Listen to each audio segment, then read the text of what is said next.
a prominent Syrian opposition figure called Tuesday for direct talks with President Bashar al-Assad's regime to try to end the country's raging civil war.Ahmad Moaz al-Khatib, the former head of the opposition national coalition, said a deal can see Assad remain in power for a limited time despite previous demands for his immediate resignation.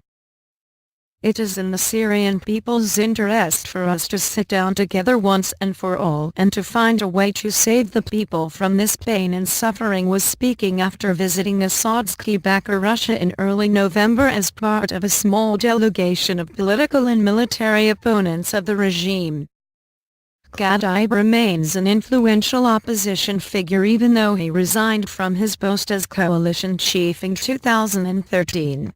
We want to solve the problem, because the problem now affects each and every Syrian.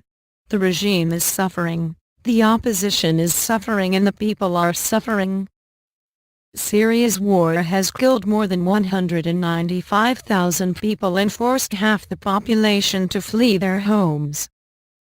The conflict began as an anti-Assad revolt in 2011. But protesters took up arms months after the regime unleashed a brutal crackdown on dissent. The main opposition coalition held talks with Syria's government earlier this year. But they collapsed as the opposition demanded Assad's resignation, while the regime insisted the main focus of the negotiation should be on fighting terrorism. The Assad regime has systematically referred to all its opponents, armed and unarmed, as terrorists. Khatib said Tuesday that he was ready to accept a solution to the war that would temporarily keep Assad in power. Of course, Assad has to leave, Khatib said. But the idea that his mandate would finish on a given date, this idea could make sense. Syria's pro-regime daily Al-Watan said at the time the two sides laid the initial vision for a political solution to the Syrian crisis, without providing details.